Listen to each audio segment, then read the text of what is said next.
Buenas noches, soy la ingeniera Silvia Fernández. Sean todos bienvenidos a nuestra conferencia magistral ERGE Refractario, ¿cómo solucionar? Este evento contará con la participación de 3 ponentes de larga y reconocida trayectoria médica. El doctor César Luis, desde Venezuela, la doctora Carmen Aluralde y el doctor Pedro Larrea, de Perú. A continuación, indicaremos algunas recomendaciones para participar exitosamente en nuestra conferencia.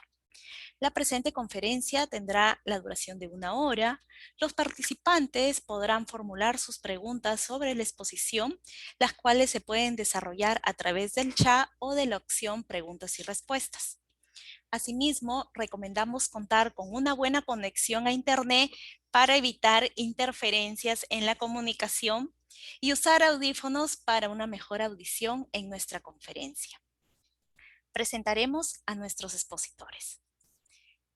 El doctor César Luis, gastroenterólogo, egresado del Hospital Universitario de Caracas, profesor universitario de gastroenterología de la Cátedra y Servicio de Clínica Gastroenteróloga, coordinador de posgrado de gastroenterología, coordinador del área de neurogastroenterología, es presidente de la Sociedad Venezolana de Gastroenterología, fundador y es presidente de la sección de neurogastroenterología de la Sociedad Venezolana de Gastroenterología, miembro fundador de la Sociedad Latinoamericana de Neurogastroenterología, miembro activo de las sociedades venezolanas, Venezolana de Endoscopía, coordinador del Club de Motilidad Digestiva de Venezuela, actual coordinador de los laboratorios de motilidad digestiva del Centro Médico Docente La Trinidad, Hospital de Clínicas Caracas y Hospital Universitario de Caracas.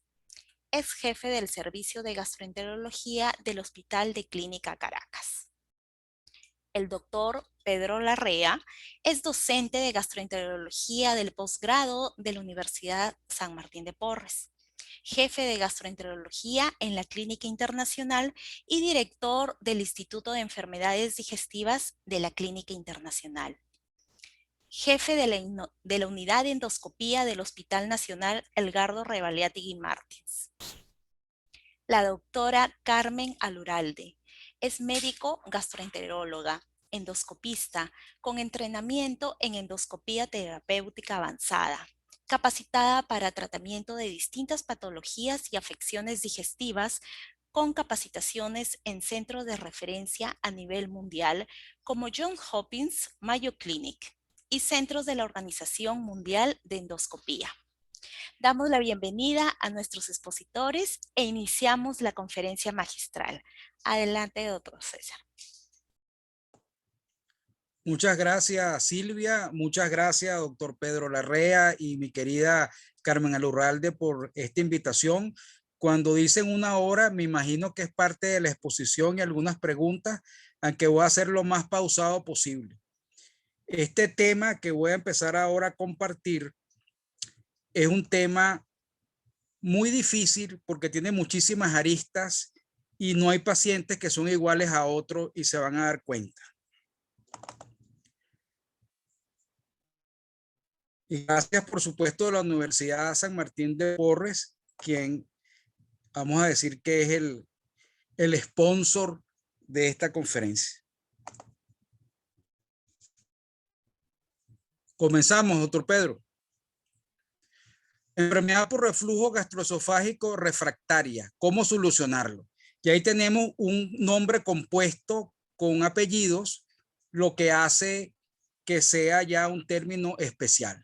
Vamos a hacer un paseo por la evolución heurística de la enfermedad de reflujo y vemos como a lo largo de estos últimos 70 años han cambiado muchísimos conceptos porque han aparecido muchísimas formas de estudiar y ver la función de los órganos. Hace 70 años se hablaba de la enfermedad acidopéptica, el ácido y la pepsina como noxas que pueden producir inflamación de estómago, esófago, duodeno. Luego más adelante se empezó a hablar de úlcera péptica, Se habló que la enfermedad de reflujo gastroesofágico era distinto a la enfermedad ulceropéctica. Luego, con los años, se empezó a hablar de erosiones, la enfermedad de reflujo erosiva, para después hablar de la enfermedad de reflujo no erosivo. Se empezó a hablar de que era frecuente los reflujos nocturnos y a lo mejor en el día no ocurrían. También pasamos a hablar de que el reflujo no solamente era un contenido de ácido y pepsina, sino que podía ser un reflujo duodenogástrico. Podía haber jugo pancreático o bilis. Se habló también de que se podía dividir los reflujos en ácidos y no ácidos, y dentro de los no ácidos, lo que serían ácidos débiles.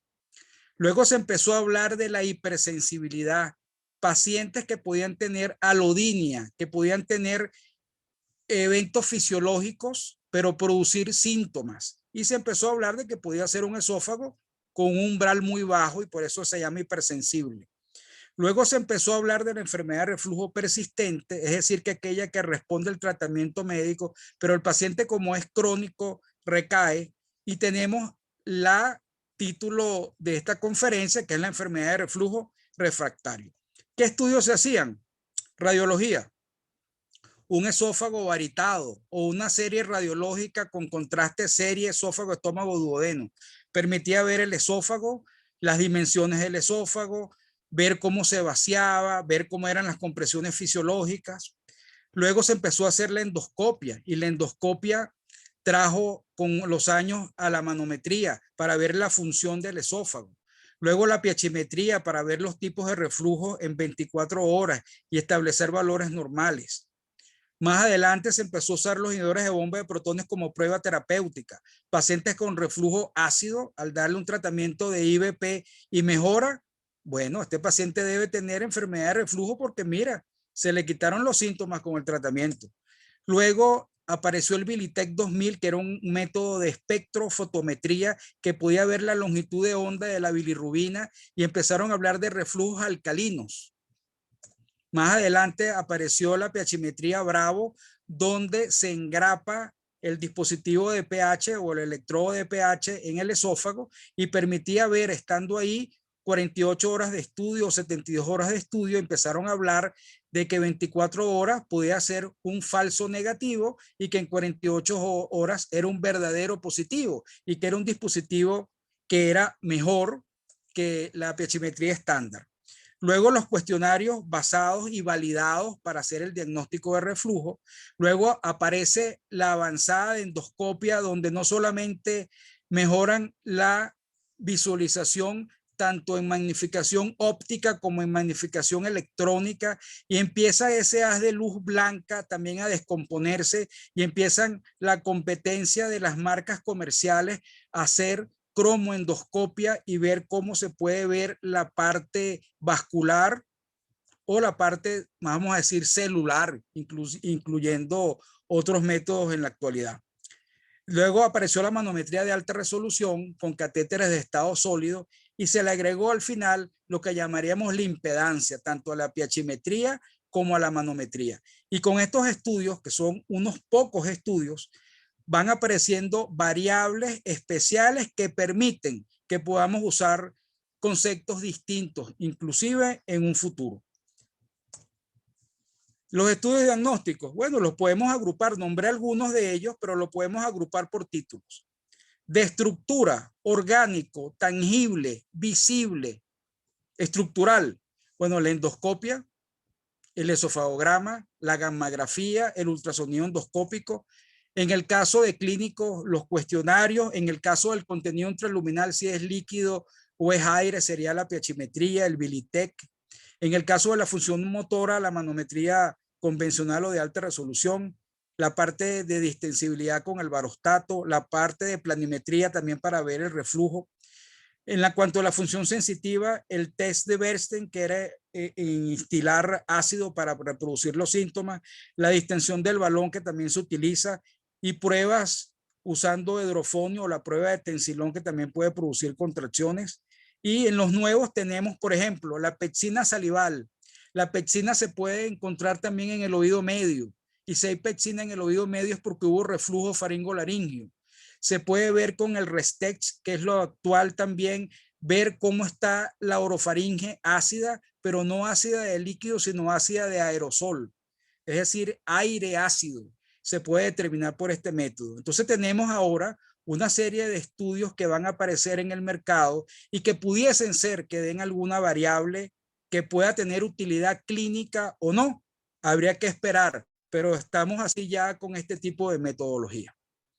La enfermedad por reflujo gastroesofágico se define como un diagnóstico clínico, es una enfermedad crónica que se relaciona con ese flujo retrógrado que asciende el contenido que está en el estómago y asciende hacia el esófago y a órganos supraesofágicos. Da una serie de síntomas y pudiera haber daño de la mucosa o no. Entonces vean ahora todas las variables que tiene este concepto. Si hablamos que es recurrente, significa que se repite en el tiempo, lo que da el concepto de crónico. El contenido gástrico, ya habíamos hablado algo de eso, ácido clorhídrico, pepsina, jugo pancreático, bilirrubina y comida. Todo eso puede ascender. ¿A dónde? Al esófago. Y si asciende mucho más arriba del esófago, iría a órganos supraesofágicos. Estos órganos supraesofágicos sería todo lo que es hipofaringe, orofaringe, rinofaringe, inclusive pudiera haber microaspiración en la parte pulmonar. Los síntomas pueden ser típicos o atípicos. Los típicos son regurgitación y pirosis, y los atípicos tenemos una lista grande, algunos más probados, otros menos probados. La mucosa puede ser del esófago completamente normal con la luz blanca, o pueden haber erosiones, o puede haber esófago de Barrett, y esto sería el concepto de enfermedad de reflujo. Ahora vean las variables.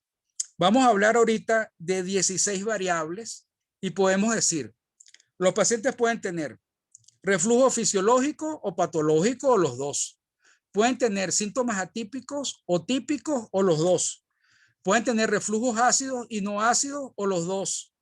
Pueden tener esofagitis o pueden ser sin esofagitis. Puede haber reflujos proximales y distales o los dos. Pueden tener reflujos cuando el paciente está sentado o de pie, o cuando está acostado, o en los dos. Puede haber contenido líquido o puede haber contenido líquido y aire. Puede estar el paciente complicado, por ejemplo, con un esófago de Barrett, con una estenosis, con una hemorragia, o no estar complicado. Estas 16 variables, vamos a hacer un paciente hipotético. Tenemos un paciente, no voy a nombrar a nadie, algún paciente X que tiene un reflujo de líquido y ese reflujo líquido es ácido. Ese reflujo ácido asciende al esófago distal y puede causar unos síntomas típicos como son pirosis. Puede haber esofagitis. Entonces podemos decir, hablando de 8 variables, que es un reflujo patológico vertical de contenido líquido ácido con síntomas típicos, con esofagitis, es solamente la parte inferior del esófago y no está complicado. Este paciente con estas 8 variables es diferente a este otro paciente. Aquí tenemos un paciente con un reflujo mixto de aire y líquido, llega al esófago proximal, produce tos, y tenemos que es un paciente con estas 8 características. Como son 2 pacientes distintos, fíjense ustedes, hay una cosa que se llama combinatoria. Variaciones, combinaciones, permutaciones. Yo quiero combinar 8 variables que no se repitan de las 16 que tengo abajo. Entonces hago una fórmula que es la siguiente, y aquí entramos a los números que llamamos factoriales. Vean ese 16 factorial. ¿Qué significa? 16 por 15, por 14, por 13, por 12, por 11, por 10, por 9, por 8, por 7, por 6, por 5, por 4, por 3, por 2, por 1. Sobre 8, por 7, por 6, por 5, por 4, etc. Esa fórmula nos va a dar que usando 8 combinaciones de 16 sin repetir, 12.870 pacientes diferentes. Si yo les doy tratamiento, a lo mejor el paciente de la izquierda mejora con el tratamiento de inhibidor de bomba de protones, pero a lo mejor el paciente que está a la derecha no mejora. Entonces esta es otra variable, esta sería la variable 17. quiénes mejoran y quiénes no mejoran. ¿Qué pasa si agregamos 8 variables más? Y si agregamos 8 variables más, solamente para que tengan una idea, imagínense la fórmula, 32 factorial. Y eso daría una serie de pacientes distintos. Yo creo que ya se asustaron y tienen una idea, pero ya se los voy a poner más fácil. Como nosotros los médicos somos muy prácticos, tomamos en cuenta las variables endoscópicas y las variables piachimétricas para hacer nuestro fenotipo. ¿Cuál es el fenotipo endoscópico? Pacientes con erosiones, pacientes sin erosiones y pacientes con esófago de Barrett. Solamente 3, más nada, más fácil, imposible. Si le hacemos la piachimetría y vamos al extremo, o la piachimetría es normal o es anormal. Entonces tendríamos como 5 características con 2 estudios. Y eso nos va a permitir hacer lo que llamamos el consenso o la enfermedad de reflujo moderna. Eso tiene que ver con el consenso de Oporto y Lyon, que se hizo en 2003 y luego en el 2017 hubo como una versión con otras características donde se dice lo siguiente. Si se toma la piachimetría y decimos que el tiempo de exposición del esófago menos del 4% del tiempo de 24 horas, es decir, que el esófago tiene ácido pero poco tiempo, uno lo llama reflujo fisiológico y característicamente son pacientes con endoscopia normal. En el otro grupo tenemos el reflujo patológico, donde el tiempo de exposición al ácido es más del 6% de las 24 horas. Entonces, cuando vemos de esta manera, los pacientes que tienen una piachimetría evidentemente patológica están del lado izquierdo y los que lo tienen normal están del lado derecho. Aquí tenemos unas fotos de endoscopia, como había hablado, el normal del lado fisiológico y las esofagitis 6D, estenosis y Barrett del lado izquierdo.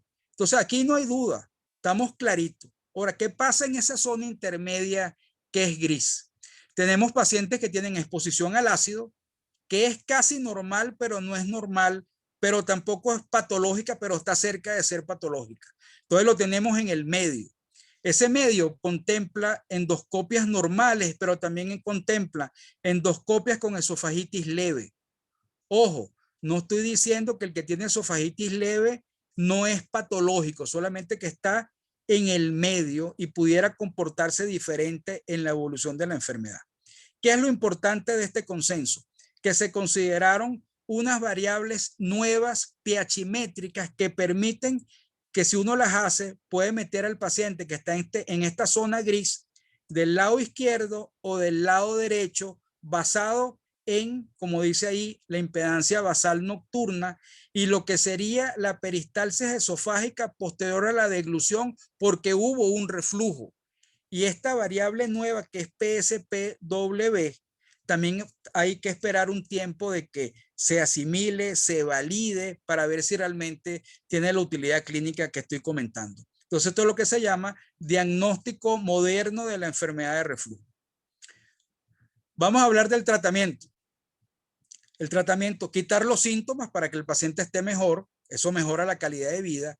Evitamos que pueda haber complicaciones y cicatrizamos si la mucosa tiene una solución de continuidad. Ese es el objetivo del tratamiento. ¿Qué se hace? Medidas generales de cambio de estilo de vida o dieta, tratamiento médico, tratamiento endoscópico, tratamiento quirúrgico. Como la idea, y hay estudiantes de medicina y hay gastroenterólogos, vamos a hablar algunos tips porque es imposible hablar absolutamente de todo, pero en las preguntas pueden preguntar lo que quieran. Del tema, mejor. Medidas generales. Bajar de peso. Bueno, algunos sujetos que tienen sobrepeso y obesidad pierden peso y puede mejorar la cantidad de episodios de reflujo. Eso está comprobado. Dejar de fumar, disminuir el consumo de alcohol, elevar la cabecera de la cama. Tal vez se beneficie el que tenga reflujo en posición horizontal y más nocturnos. Dormir en decúbito lateral izquierdo, evitar la ingesta de alimentos que puedan disminuir la presión del esfínter y acostarse unas 2 o 3 horas después de ingerir alimento y no inmediatamente. Aquí tienen abajo los porcentajes de que sí puede ser eficaz ese cambio de estilo de vida. Los tratamientos, bueno, uno puede utilizar antiácidos. Estamos clarísimos que el hidróxido de magnesio, el hidróxido de aluminio, el carbonato de calcio son considerados los antiácidos estándares de primera línea para los síntomas. No son tratamientos a largo plazo, pero son para los síntomas. Vean ustedes, no sé si en Perú haya alginato, yo pienso que sí debe haber, con otros nombres comerciales de marca. Vean estas gráficas de alginato y antiácido y fíjense que en la que dice alginato, ese fundus gástrico no se distiende. Ustedes saben que la función del estómago, la primera función que tiene es la relajación receptiva. Y como el estómago tiene 3 capas musculares, la oblicua, la circular y la longitudinal, esa capa oblicua le confiere la capacidad de que puede relajarse el estómago sin aumentar la presión intraluminal. Entonces, cuando se relaja ese fundus, permite que el contenido ingrese. El alginato evita que se relaje el fundus y permanece. Y como no se relaja, no ocurren lo que llamamos las relajaciones transitorias espontáneas que favorecen los reflujos. Ese sería como lo ideal. Y el alginato es un polisacárido que viene de unas algas llamadas algas pardas. Inclusive lo han obtenido de algún tipo de bacteria también. Los procinéticos, bueno, en Latinoamérica se utilizan muy frecuentes, tal vez en América del Norte no se utilicen tanto. Sabemos que hay pacientes que pueden tener reflujo y dispepsia y se benefician más con los procinéticos. Tenemos el país de México, que es el que tiene la mayor cantidad de procinéticos diferentes, aunque todos son familia. Y nosotros, los del sur, que sí tenemos algunos procinéticos. Está comprobado que el procinético en los pacientes que tienen reflujo no ácido, sí tienen una ganancia terapéutica. Entonces aquí donde está la flecha es donde dice regurgitación. Entonces en los pacientes que tienen regurgitación, sí les va mejor con los procinéticos. Los antagonistas antihistamínicos H2 se utilizan cuando hay contraindicaciones para inhibidor de bomba de protones, son por periodos cortos y a veces se pueden asociar en forma nocturna en un paciente que está siendo refractario y queremos a lo mejor rescatarlo de la refractariedad. El estándar de oro, inhibidores de bomba de protones para que no haya ácido, que es la principal noxa que causa los síntomas del reflujo. Tenemos acá un ejemplo de un inhibidor de bomba de protones que se llama dexlansoprazol. Ese dex tiene que ver con la parte de isómeros de las moléculas. La mayoría de los inhibidores de bomba son lo que llaman una mezcla racémica. Tienen una parte como en un espejo, la parte derecha y la parte izquierda. Si uno los une por el medio y lo dobla y pega las dos partes, son exactamente iguales. Lo que se sabe es que esta mezcla racémica, la parte activa o el principio activo de la molécula generalmente es una sola parte, o la derecha o la izquierda. En el caso del dexlansoprazol, aquí tenemos una molécula que no es mezcla racémica, sino la parte de principio activo como tal solamente, pero vean que esta cápsula tiene 2 tipos de gránulos. Los 2 son dexlansoprazol.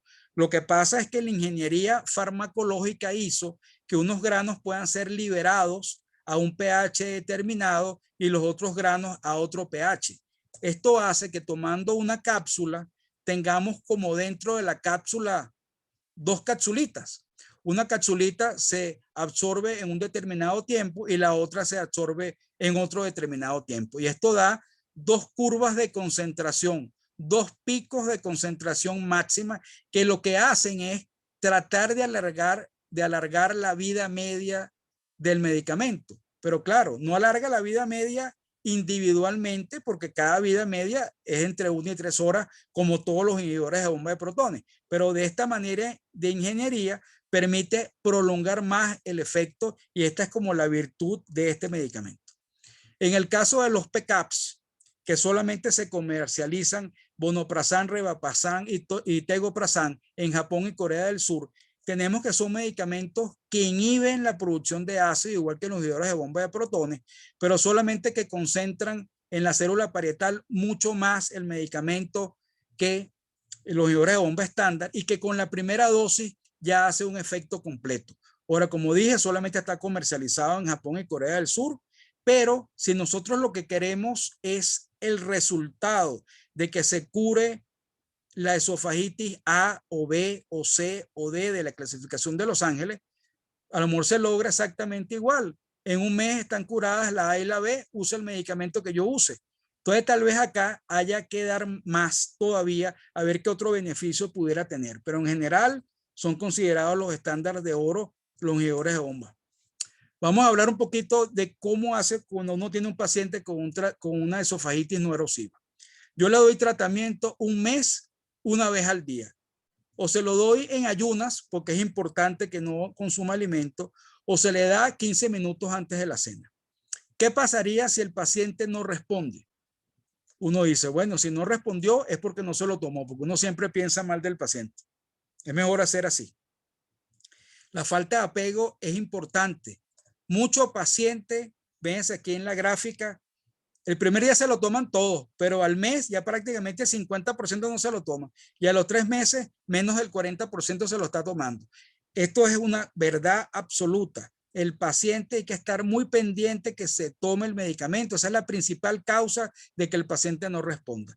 Lo otro, que se lo tome con las comidas, que no respete la parte del ayuno. Y lo otro sería la calidad del producto. Es un producto original, es una copia, tiene estudios de bioequivalencia esa copia, etcétera.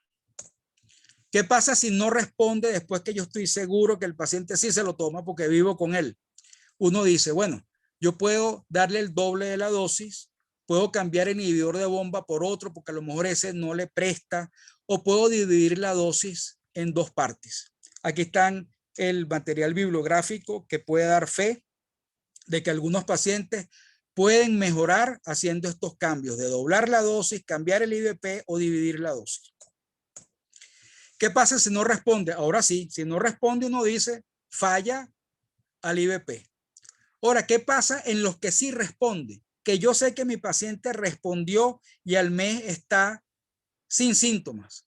Se puede suspender y vamos a esperar la recaída porque la mayoría son crónicos. Si el paciente recae, yo ya sé que el paciente respondió. Entonces yo le puedo idear un tratamiento de mantenimiento. O le dejo un tratamiento continuo con todas las complicaciones o tabúes o verdades que tiene un inhibidor de bomba a largo plazo.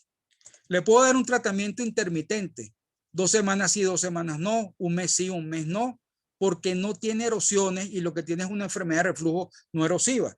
O le puedo dar un tratamiento a demanda. Señor, usted se lo va a tomar cuando usted se sienta mal. Cuando se sienta bien, no lo toma. Y es una manera de mantener a alguien que no tiene erosiones y lo que tiene son síntomas. En el caso del paciente que tiene enfermedad de reflujo erosiva, se sabe que si la esofagitis es A o B, la dosis puede ser más corta y cicatriza en un porcentaje altísimo, dando inhibidores de bomba de protones, y los grados C y D, el tratamiento puede ser más largo. El paciente, si mejora, hay que esperar que recaiga, y si recaiga, uno pudiera usar un tratamiento similar, pero hay que estar muy pendiente de todas las cosas que hablamos antes. En los pacientes que no respondan o que tengan esofagitis severa, uno puede considerar una nueva endoscopia, diagnósticos diferenciales o que están a la vez, el tratamiento de mantenimiento que tienen abajo o alguna cirugía, no porque sea joven, sino porque realmente califique y creamos nosotros que una cirugía va a ser el tratamiento ideal. Ahora sí llegamos al título de la presentación. ¿A quién consideramos refractario? Hay 2 conceptos principales. El primero, tomando inhibidor de bomba una sola vez al día. Y si el paciente no mejora, uno lo considera refractario. Pero tenemos esta que les traje acá, que es la que debemos más o menos utilizar, que dice que puede tener síntomas típicos por lo menos 3 veces por semana en los últimos 3 meses cuando recibe 2 dosis de IVP diaria. Entonces, este paciente que recibe las 2 dosis de IVP y tiene todavía síntomas es el que consideramos nosotros refractario. ¿Qué hacemos con un paciente refractario? Le hacemos la endoscopia. ¿Por qué? Puede haber esofagitis eosinofílica, aunque el esófago sea normal. Habría que tomar biopsias y pensar en ese diagnóstico. Puede haber un cáncer gástrico, puede haber una enfermedad celíaca. Y estamos empeñados en que es enfermedad de reflujo todos los síntomas y resulta ser que había otra cosa. Se le pueden hacer estudios de funcionalismo esofágico, manometría y pH con impedancia. Entonces, cuando hacemos estos estudios nos encontramos con 3 escenarios. El primero, que el paciente todavía está expuesto a ácido y tiene síntomas. En este caso, nosotros optimizamos el tratamiento, cambiamos el IVP, dividimos la dosis, aumentamos la dosis más a la del doble o agregamos en horas nocturnas un antihistamínico. Hacemos un cambio porque tiene reflujo ácido todavía. Ese sería el paciente refractario de primer escenario. El segundo escenario es un paciente que la piachimetría no tiene reflujos patológicos, no demostramos que el ácido causa el problema, pero sí sabemos que tiene síntomas. En este caso, el paciente tiene relajaciones transitorias del esfínter como causa de síntomas. Entonces podemos usar el baclofeno, que va a ayudar a disminuir las relajaciones transitorias del esfínter esofágico inferior y evitamos de esa manera los reflujos. Y en el tercer escenario sí tenemos un grupo de pacientes donde no hemos demostrado que tenga reflujos patológicos, ni ácidos ni no ácidos, y que no hay tampoco una correlación con los síntomas. Entonces decimos, este paciente no debe tener reflujo, este paciente debe ser una pirosis funcional, pero fíjense que entra en enfermedad de reflujo refractario, solamente que le estamos cambiando el diagnóstico ahora, y con tratamientos antidepresivos o neuromoduladores pudieran tener una mejoría. Y aquí tenemos un ejemplo donde la pirosis funcional en algunos grupos, dándole antidepresivos, mejoran los síntomas. Aquí pueden ver una de las características que en la enfermedad de reflujo no erosiva son los que menos responden al IVP. Los que tienen la enfermedad de reflujo erosiva son los que mejor responden al IVP. El esófago de Barrett responde menos al IVP, pero está intermedio. Y los pacientes que tienen síntomas atípicos tampoco responden al IVP. Tenemos acá otro trabajo donde quisieron ver cuáles son los pacientes que no responden al IVP y qué variable clínica tienen ellos. Tenemos que en este trabajo apareció que los síntomas atípicos, la larga data de enfermedad, la severidad CSID, el helicobacter, la obesidad, la poca adherencia al tratamiento y los cambios de estilo de vida son las variables que hablaban más de que no respondiera al tratamiento del IVP. Y en este otro trabajo, lo que encontraron fue que el índice de masa corporal, que sería lo mismo que decir la obesidad en el otro trabajo, que no tenían esofagitis, es decir, que es enfermedad de reflujo no erosiva, y que tenían otras patologías como dispepsia funcional, no respondían al tratamiento de IVP como los otros pacientes. Tenemos acá otra cosa más interesante todavía, que es que se le hizo piachimetría con impedancia y se crió lo siguiente. Ustedes saben que cuando se hacen las piachimetrías, la máquina, cuando el paciente ingiere comida, el paciente marcó cuando empezó a comer y marcó cuando terminó de comer. Ese es el periodo prandial. Pero la máquina agrega 45 minutos o una hora después, que denomina postprandial.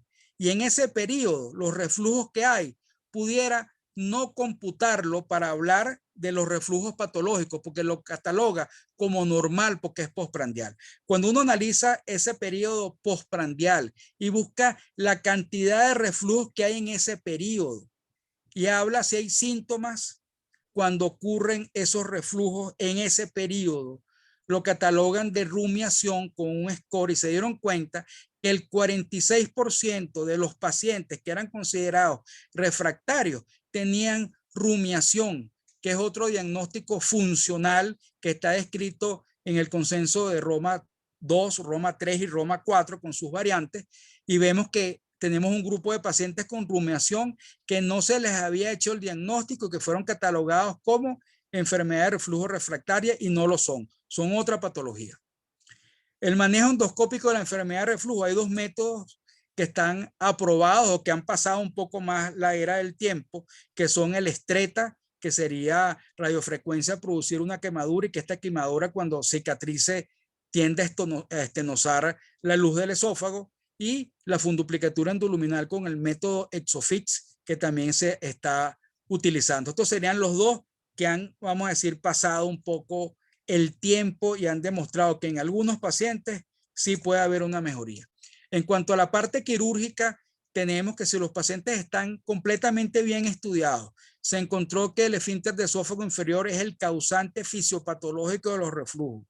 Se considera que la funduplicatura, sea Nissen o sea TUPET, o sea DOR, o sea parcial, que no es la Nissen, pudiera producir alguna mejoría en pacientes seleccionados estudiados.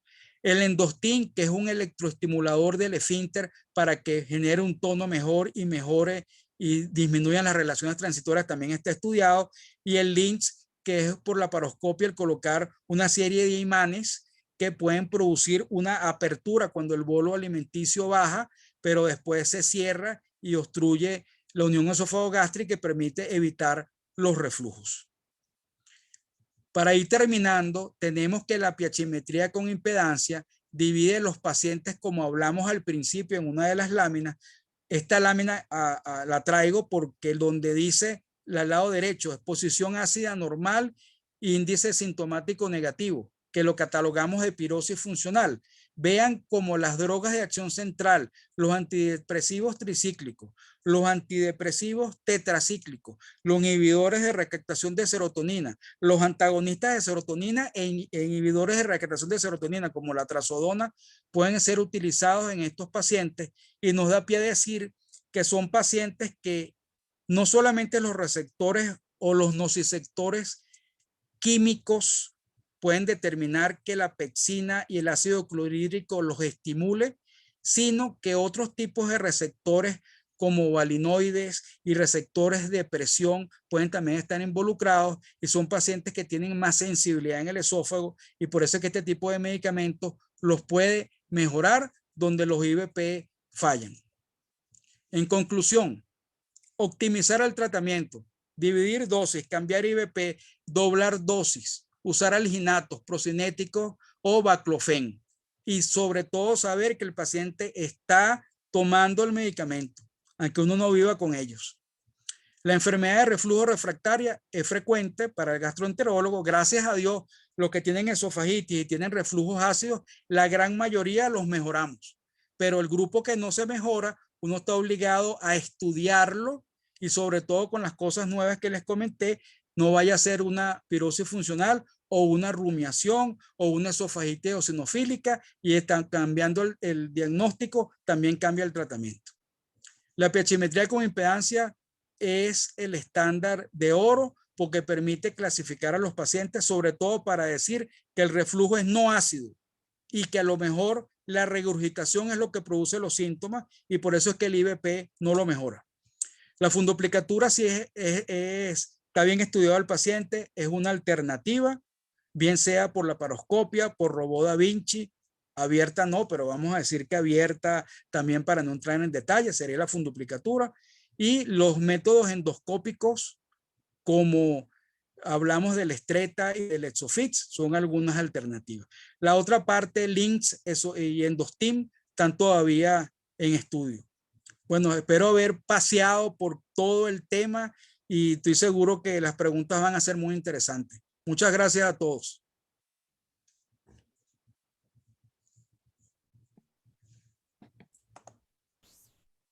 Gracias, doctor César, por su exposición. Vamos a invitar a nuestros espectadores a formular sus consultas, sus dudas e inquietudes a través del espacio del chat o de preguntas y respuestas. Adelante, doctor Pedro y doctora Carmen. Sí, doctor Luis, muchas gracias por su exposición, o sea, muy clara en un tema que a veces para los gastroenterólogos nos gusta mucho la parte clínica y endoscópica, a veces hacemos poco lo que es la parte de fisiología de reflujo, ¿no? Yo tengo una pregunta que tal vez es una de las cuestiones que vemos mucho en la parte clínica, ¿no? Es aquel paciente en donde es visto ya por varios médicos y al final termina en la tercera, cuarta, quinta consulta con uno, en donde es joven, tiene reflujo, tiene endoscopía aparentemente normal, un estudio manométrico normal, pero que está con una serie de inhibidores de bomba de protones donde no tiene efecto. Entonces el paciente en la consulta le explica, doctor, yo ya tomé yo ya tomé el otro, ya me aumentaron la dosis. ¿Usted tiene alguna secuencia de cuál inhibidor de bomba de protones utiliza primero?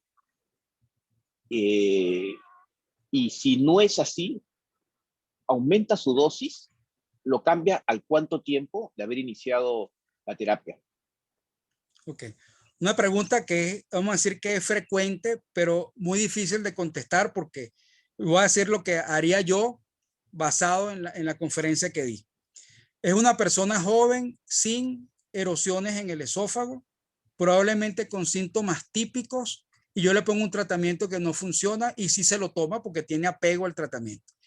Ya en ese momento uno dice, bueno, no respondió como responde la mayoría, ya uno sabe que es un dolor de cabeza. Entonces uno plantea, bueno, le puedo poner el mismo tratamiento más tiempo, esa es una opción.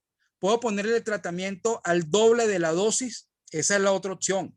Puedo cambiar el IVP, lo que pasa es que si uno se pone a cambiar el IVP, aunque usted me dijo ahorita que era cuarta y quinta consulta, me lo está poniendo también más fácil, ¿no? Porque ya se supone que debe haber paseado por otras cosas y uno tiene que oír al paciente para saber qué va a hacer. Si ya ha tomado varios inhibidores de bomba, tal vez yo no decida cambiar el inhibidor, porque ya le han cambiado los otros 5 anteriores. Ahora, si no le han aumentado la dosis, le aumentaría la dosis. Ahora, al final, lo que hay que demostrar es que ese paciente, aunque esté tomando inhibidores de bomba, tiene reflujos ácidos. Eso es lo que yo tengo que demostrar. Entonces se le hace una pHimetría tomando tratamiento y con impedancia.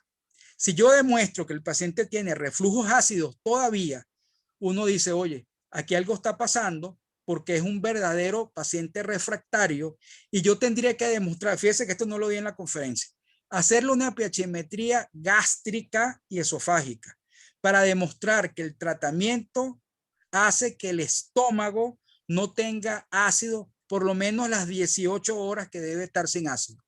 Si no es así, el paciente está maltratado.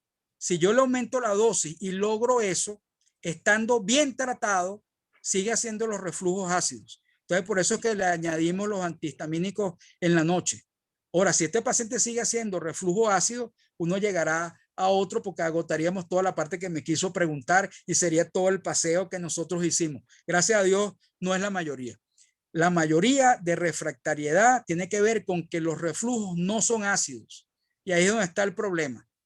Ahora, en que la pepsina hace daño, el inhibidor de bomba de protones hace que el pepsinógeno no cambie a pepsina, porque la pepsina se empieza a desarrollar con el pH ácido por debajo de 4. Si yo mantengo ese pH por encima, en el estómago lo que hay es pepsinógeno, muy poca pepsina. Entonces eso a veces ayuda y por eso uno da inhibidores de bomba a pesar de que el reflujo no sea ácido, pero le agregas el procinético y si no mejora, hay que estudiar al paciente a ver si tiene relajaciones transitorias o lo que te dije al principio, si tiene reflujo ácido todavía. No sé si le contesté porque la pregunta es larga. Doctor, buenas noches. Primero, para agradecer su conferencia, de verdad increíble el paseo que nos hizo por todo lo que es la enfermedad de reflujo. Con respecto a la pregunta, yo considero algo importante y es que la enfermedad de reflujo gastroesofágico cada vez ha dejado de ser un diagnóstico clínico para valerse de otras herramientas para llegar a identificar al paciente que realmente tiene enfermedad de reflujo. Es decir, si nosotros leemos los consensos de Lyon, de Porto, incluso el mismo Chicago 4, cada vez se hacen criterios más estrictos para dejar de hacer sobrediagnóstico del paciente. De hecho, los expertos dicen que 2/3 de los pacientes que consultan como eres el refractario, que consultan con nosotros, pues por eres el refractario, pues realmente no son reflujo. Muchas veces, fíjese todo lo que usted nos dice, todas las variables que pueden ser propias de la enfermedad de reflujo o que pueden ser externas, como el sobrepeso, sus hábitos. Entonces, yo le hago una pregunta similar a la de Pedro, pero al revés.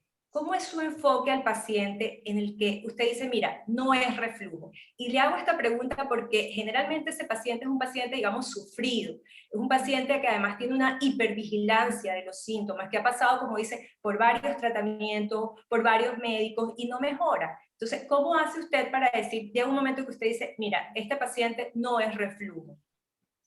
Es mujer, para que me la ponga más fácil. No, puede ser hombre también. Bueno, es hombre, pero no sabemos si es hombre o hombre. Ok, entonces fíjate, interesante. Si tú tienes un problema crónico que no resuelves, aparece un lado ansiedad, somatización, depresión. Y eso está siempre en este tipo de pacientes que tú no logras mejorar. Tú no sabes qué fue primero, si son pacientes ansiosos que se enferman de reflujo refractario, o son pacientes con reflujo refractario que hacen la otra parte psicológica.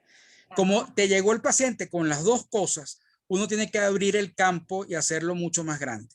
El diagnóstico sigue siendo clínico al principio, porque la gran mayoría de pacientes con síntomas típicos, tú los corriges y los tratas con medicamento y mejoran. La minoría es lo que estamos hablando en esta exposición. Ahora, la minoría puede haber pacientes que no tengan reflujo y nunca lo tuvieron, sí. Ahora, para uno estar seguro, tiene que estudiar a ese paciente bien estudiado. Ahora, ¿por qué lo estudias? Porque no mejoró. Ahora, si tú lo estudias completo, puedes tener la suerte de hacer un diagnóstico diferencial con un tratamiento distinto. Si tiene una esofagitis eosinofílica, por ejemplo, el tratamiento cambia y tú te das cuenta que no lo interrogaste bien, que la persona cuando era niña, hombre, tenía, por ejemplo, asma bronquial, dermatitis atópica, rinitis alérgica y ahora hizo esofagitis eosinofílica. Y es parte de la misma curva. Esos son más fáciles para nosotros. O tiene gastritis eosinofílica, que es distinto a esofagitis eosinofílica. O tiene enfermedad celíaca, porque dependiendo de los países, a lo mejor Uruguay, Chile, Paraguay y Argentina tienen mucho más celíacos que Perú y Venezuela. Entonces, ahí también hay que pensar en ese diagnóstico diferencial. Ahora, cuando el paciente no mejora, uno lo estudia y al estudiarlo completo nos quedará un poquitico de pacientes, que es el que me estás preguntando que qué hacer. Y a veces es un dolor de cabeza y uno no sabe. Entonces, tratarías el síntoma sin saber la causa. Sí, es así. Doctor, y otra pregunta. Cuando indica neuromoduladores, ¿cuál elige y por qué la dosis y por cuánto tiempo?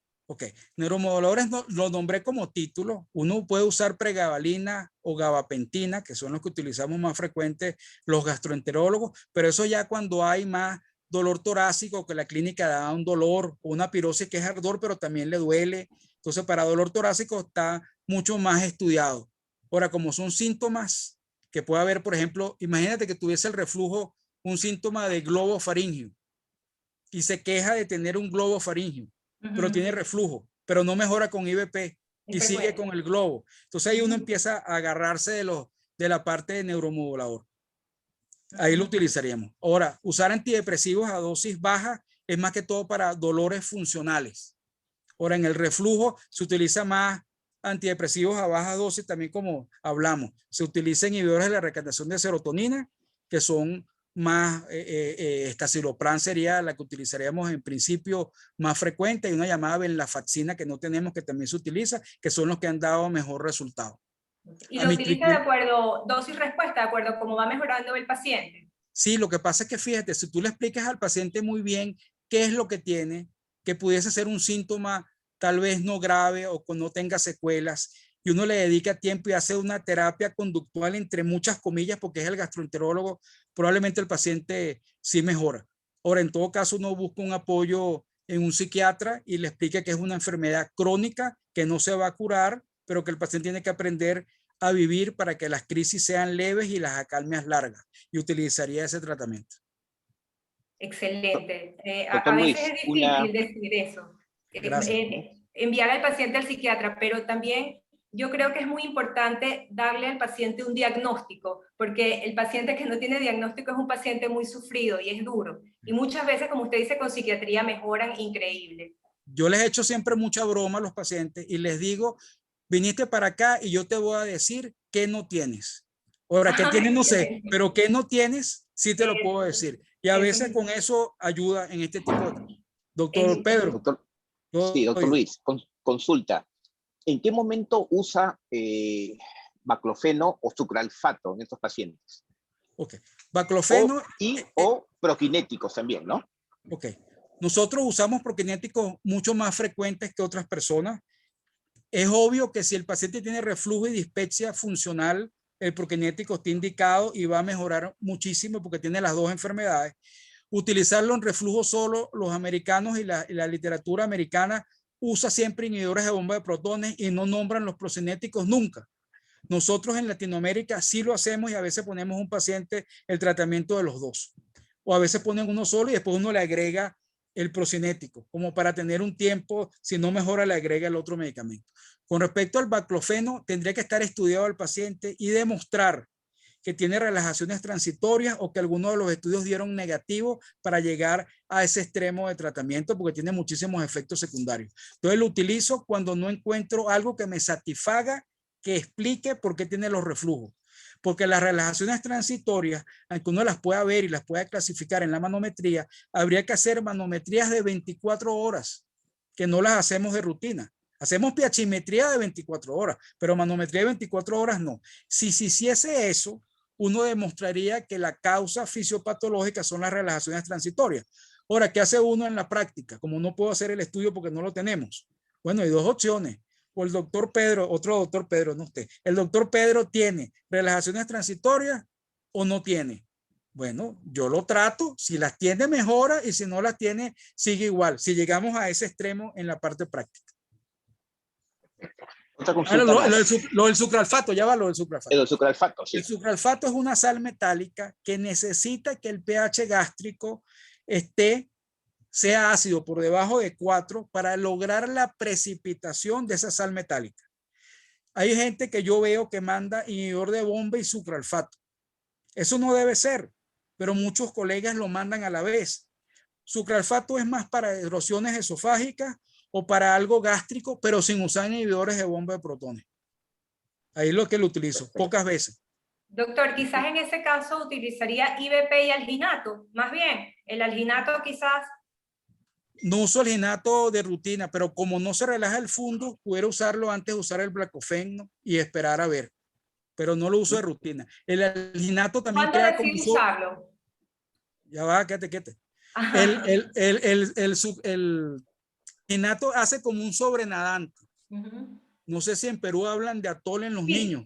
Tetero, atol, algo pesado para que no refluya por el mismo peso. Y en todo caso, si refluye el atol y no el ácido. Entonces, más o menos ese es el efecto del alginato. No lo uso de rutina, pero pudiera usarse algo como sintomático, no como un tratamiento a largo plazo. A mí me va bien cuando hay pacientes con regurgitación, que de verdad me ayuda. Ok, perfecto. Cuando predomina. Ok. Doctor Luis, una consulta. Mi esófago hipersensible, ¿utiliza los IVPs o procinéticos? Oye, interesante, porque un esófago hipersensible es aquel esófago que manifiesta los síntomas por estímulos que pueden ser normales o patológicos. Entonces tenemos un paciente extremadamente sensible. Ahí la pregabalina y la gabapentina son mejor que el medicamento que me comentó. Ahora, uno lo puede utilizar. Si tiene otro síntoma agregado, es más fácil porque tenemos como una excusa para mandarlo. Si no, esófago hipersensible son lo que hablamos, la parte de antidepresivos a baja dosis, no como antidepresivos. Y los neuromoduladores. Y en estos pacientes que vienen crónicamente utilizando IVPs por muchos años, y uno hace controles endoscópicos y no encuentra ya ningún problema de esofagitis ni problemas de reflujo, pero el paciente tiene miedo suspender los IVPs porque dicen, me vuelve a dar, suspendo unos días. ¿Cómo hace el esquema? ¿Cuál es su algoritmo de manejo? ¿Va de frente a una consulta, por ejemplo, psicológica en el paciente? ¿O lo suspende progresivamente? Realmente, ¿cuál es el algoritmo de manejo que usted utiliza? Primero, habría que tener la confianza del paciente. Porque si es un paciente que le está viniendo y hay de otros médicos, probablemente lo vea usted y no confía, o confía el día que lo vio y al día siguiente no confía. Cuando un paciente ve muchos médicos, la posibilidad de que el paciente o uno sea uno más de esos médicos es grande. Uno tendría que hacer una diferencia con los otros médicos, tratar de explicarle lo que otros médicos no le han explicado, tratar de no decir que los médicos le indicaron algo que no estaba indicado, porque a veces se sobreestima y se peca de usar mucho inhibidor de bomba de protones y no es necesario. Entonces, si tenemos un paciente que está tomando algo que no lo necesita, usted va a ser el que le va a decir que todos los otros 5 están equivocados. Esa parte es muy difícil. Pero sí, uno puede hablar con el paciente, le puede decir que pueden haber efectos secundarios, que está bien, que lo puede parar, le puedes dar antiácidos como si tiene algún síntoma, o puedes empezar a reducírselos en vez de ser en forma continua, lo pone intermitente o a demanda. De esa manera le estás quitando el problema de que está tomando algo diario para que no haga poliposis fúngica o haga algún otro tipo de complicación. Carmen. Yo tengo una pregunta un poco del punto de vista endoscópico. Ahora, o marque de una vez dos preguntas para seguir molestándolo. ¿Cuál es el momento que usted indica una fundoplicatura? ¿No? Esa es una de las preguntas que le voy a hacer. Y dos, ¿existen nuevos métodos endoscópicos?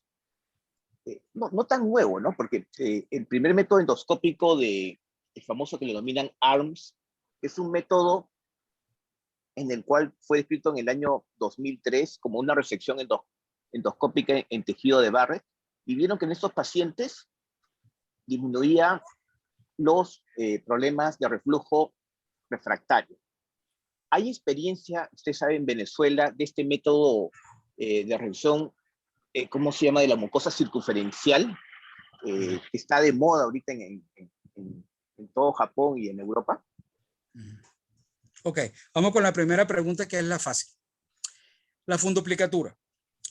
Se le puede indicar a un paciente, lo ideal, que no sea refractario, que haya respondido al tratamiento, pero que es un paciente crónico que va a recaer otra vez y que no quiera estar tomando medicinas toda la vida, aunque le prestan, y uno lo estudia. Cuando uno estudia al paciente y demuestra manométricamente que la función del esófago es normal, que el esfínter es corto en vez de largo, que el esfínter es hipotensivo en vez de normotensivo, y que el esfínter está en su situación donde debe estar y no tiene una hernia hiatal, uno dice, bueno, si tengo un paciente con las tres características anormales, el cirujano, cuando le haga la fundoplicatura, baja el esófago y corrige la hernia, agarra el fundus, un pedazo decente para hacer el arropado, y si el arropado es de 2 centímetros, aumentando la longitud del esfínter, y si el arropado es completo, le aumenta la presión unos 18 milímetros de mercurio. Si es un tupé de 270, aumenta 14 milímetros de mercurio, y si hace algo de 90 grados, aumenta 12 milímetros de mercurio la presión basal. Entonces uno dice, el cirujano está haciendo cambios que yo le eché la culpa de que tuviese reflujo y ahora lo está haciendo bien. Entonces, el que yo mando a hacer fundoplicatura son pacientes que manométricamente tienen un esfínter incompetente y que el cirujano puede cambiar las tres cosas. Cuando alguien tiene dos cosas malas o una sola cosa mala, me pone a mí a sufrir con la respuesta, porque la decisión es muy individual. Al menos que tenga una hernia gigante. Si tiene una hernia tal gigante en que tenga un esfínter largo y de presión normal, se opera. Y si es paraesofágica, más, es obvio, pero tiene una sola alterada. Entonces, esa parte hay que individualizarla. Con respecto a lo que me dijo de la resección del esófago de Barrett uno lee muchísimo, y cuando lee mucho, lee cosas contradictorias, luego busca quién escribió, si son creíbles o no, y si tienen otros estudios a futuro que uno puede decir, esta es la línea de investigación de esta persona y como que lo que dice sí es verdad. Cuando uno analiza si son estudiados los pacientes con Barrett, si son bien estudiados o no, si tienen displasia leve, si es en seguimiento, generalmente los Barrett, la mayoría, no tienen síntomas de reflujo. Es un hallazgo. O pudieran no tener esofagitis, otros sí, pero hay grupos que uno se consigue el Barrett y es como complicación del reflujo, no complicación de la esofagitis. Porque la idea, bueno, hablar de las características de enfermedades y complicaciones. Entonces, la complicación del reflujo puede ser Barrett. Si hacen una resección circunferencial, igual que las esofagitis cáusticas, cuando son circunferenciales y cicatrizan, tienden a estenosar. Si se hace una resección amplia y disminuye el tamaño de la luz a ese nivel, ¿mejora los reflujos? Sí, puede ser. Lo que pasa es que uno no puede gradar cuánto va a disminuir la luz una resección de Barrett. No lo puedes gradar, es suerte. Y si queda muy estenosado, termina dilatándolo. Entonces esa parte yo creo que es anecdótico, falta la parte objetiva para darle la veracidad, aunque entiendo que sí puede haber casos que pueden mejorar. Doctor, una pregunta. Uno de los principales reflujos refractarios es el reflujo faringolaríngeo, ¿no? Entonces, en estos pacientes, en lo que usted está sospechando esta condición, el inicio de tratamiento, ¿cómo hace el enfoque? Primero hace la terapia empírica con el IVP, BID por 2 por 8 semanas, o de frente hace pH-metría. Okay. Esa pregunta tuya es más difícil de contestar por lo siguiente. Enfermedad de reflujo faringolaringio, que debería ser el nombre. No laringo, faringio, como Sí, también sí, uno lo lee, porque va de la faringe sí, para la laringe, ¿no? es cierto. Se supone que debe haber una enfermedad de reflujo gastroesofágica primero, y ese contenido dentro del esófago es el que sale de la faringe hacia la laringe. O sea que serían como dos enfermedades. Hay mucha tela que cortar acá, muchos gastroenterólogos, los otorrinos creen más en eso, algunos gastroenterólogos no creen mucho en eso, pues cuando ven una orofaringe roja o una garganta roja, cualquier otorrino piensa que es enfermedad de reflujo faringolaringio y los pacientes le creen ciegamente que es eso. Ahora, hay otras causas de garganta roja, muchísimas otras. El problema de esta área es que todo es multifactorial. Son pacientes que pueden tener goteo postnasal, pueden tener alergia a cuánta cosa hay, pueden estar sometidos a irritantes, humo, quema, etcétera.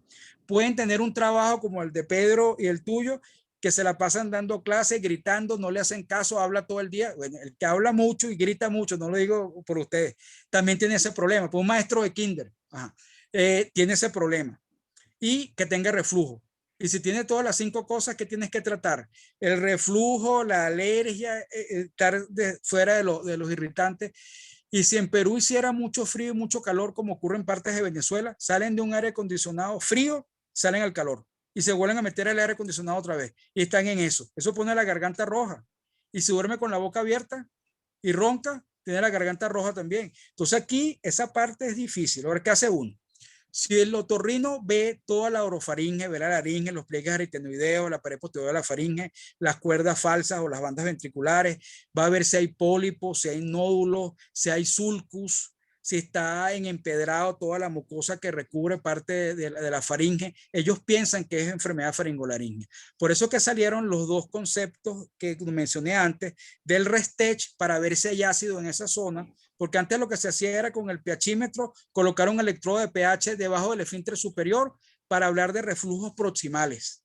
Pero ahorita, como esa parte es aerosol, usan el Restech o ven la pexina en el oído medio. Si hay pexina, tuvo reflujo. No sé si te acuerdas cuando estabas chiquitica tú, que vimos medicina legal y hacían la dosimasia a ver si el bebé había respirado porque conseguían en el oído si había aire. Bueno, es parte de todo. Para allá vamos para ver lo que dices tú. Se le pone tratamiento igual como una enfermedad de reflujo y uno espera a ver si mejora. Pasa que no responde a la mayoría.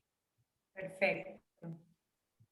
Doctor Luis, le queremos Dígame. agradecer a nombre de la Universidad San Martín de Porres por la brillante exposición. Lo hemos bombardeado de preguntas, ya me estaba dando hasta vergüenza. Tenía muchas dudas y las dudas siguen, o sea que esto va a quedar pendiente para una segunda charla, creo. Así que muy agradecido de contar con ustedes y muchas gracias por todo el tiempo tomado. Claro, muchísimas un gusto, gracias un placer por la participación. Gracias, doctor. Gracias a Silvia, Carmen, doctor Pedro, y bueno, gracias por ser el modelo hoy, igual Carmen y Silvia. Un abrazo. Gracias. Bueno, pues gracias, placer. Gracias, doctor César, por su participación, doctor Pedro, doctora Carmen, y a nuestros queridos espectadores, gracias por su participación, su compromiso.